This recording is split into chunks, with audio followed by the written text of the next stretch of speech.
దేవుని పరిశుద్ధ నామంలో మీ అందరికీ వందనాలు తెలియపరుస్తున్నానండి. ఈ దినం దేవుని మాటను మనం ధ్యానం చేసుకుందాం. పరిశుద్ధ గ్రంథంలో నుండి కీర్తనలు 104వ సంకీర్తన 15వ వచనం. నరుల హృదయమును బలపరచు ఆహారమును ఆయన పుట్టించుచున్నాడు. హల్లెలూయా. నేటి దినాలలో దేహాన్ని బలపరిచే ఆహారాలు ఎన్నో మనం చూస్తున్నామండి. ప్రతి అవయవానికి బలాన్ని ఇచ్చే ఆహారాలను తీసుకుంటున్నాం కూడా. ఆత్మీయ పిల్లలమైన మన జీవితంలో మన హృదయాలను బలపరిచే ఆహారమును దేవుడే మనకు అనుగ్రహిస్తారు అని వాక్యం సెలవిస్తుంది.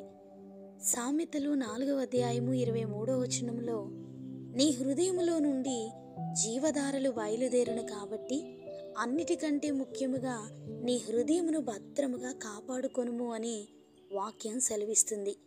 మన హృదయాన్ని భద్రంగా కాపాడుకోవాలి అంటే ఆయన ఇచ్చే ఆ ఆహారం ద్వారా మన హృదయాలను బలపరుచుకోవాలి అండి. నా ఆజ్ఞలను నీ యొద్ద దాచిపెట్టుకొనుము, నా ఆజ్ఞలను నీ మనసులో ఉంచుకొనుము, నీ హృదయమును పలక మీద వాటిని వ్రాసుకొనుము అని దేవుడు మనతో మాట్లాడుతున్నారు. మన హృదయం బలపరచబడాలి అంటే ఆయన వాక్యాన్ని హృదయంలో భద్రం చేసుకోవాలి. లోకస్తుల వలె చెడుతనముతోనూ పాపముతోనూ క్రూరత్వముతోనూ మన హృదయాలను నింపుకొని ఉంటే వాక్యపు శక్తి మనం పొందుకోలేం.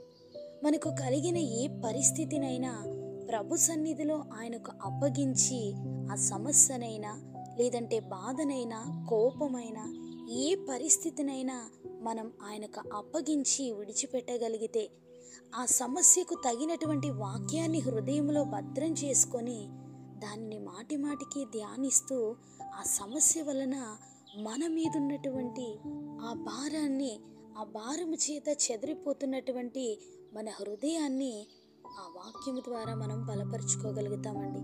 మనకు ఎదురైనటువంటి సమస్యల వలన ఆహారాన్ని తినడానికి ఇష్టపడం. సమస్యలోనే దేవుని వాక్యాన్ని మనం మనసులో ఆహారము వలె భద్రం చేసుకొని నా హృదయానికి బలాన్ని ఇచ్చేది దేవుని వాక్యమే. ఈ పరిస్థితిలో ఎవ్వరి మాటలు కూడా నన్ను బలపరచలేవు. మనుషులు ఓదారుస్తారు కానీ దేవుని వాక్యం మన హృదయంలో కార్యాన్ని జరిగిస్తుంది అనే విశ్వాసము, అనే జ్ఞానాన్ని మనం కలిగి ప్రభు వాక్యాన్ని సమస్యకు తగినట్లుగా మన హృదయంలో భద్రంపరుచుకొని హృదయంలో ఉన్నటువంటి ఆ వాక్యాన్ని నెంబరవేసుకొనగలిగితే దేవుడు వాక్యము ద్వారా మనల్ని బలపరుస్తారు.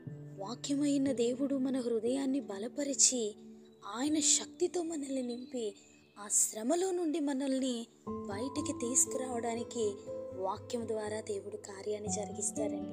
ఈ మాటలు వింటున్నటువంటి మీలో ఎందరైతే హృదయ బలహీనతతో మా జీవితంలో మేము ఇలానే ఉంటాము, మా పరిస్థితులు మారవు, మా శ్రమలు ఎవ్వరూ కూడా తీసివేయలేరు, మనుషులు మాకు సహకారంగా లేరు అని కృంగిపోతున్నటువంటి హృదయాలతో ఉన్నట్లయితే ఆ హృదయాలను ప్రభు హస్తాలకి అప్పగించుకొనగలిగితే వాక్యాన్ని ఆ హృదయంలోనికి ఆహ్వానించుకొని మన సమస్యను బట్టి ఎదురవ్వబోతున్నటువంటి ఆ సమస్యలను మరీ ఎక్కువగా ఊహించుకొని మనల్ని మనం బలహీనపరచుకోకుండా వాక్యాన్ని ఆహ్వానించి వాక్యాన్ని ధ్యానిస్తూ ఉంటే దేవుని యొక్క శక్తి మనం పొందుకుంటామండి.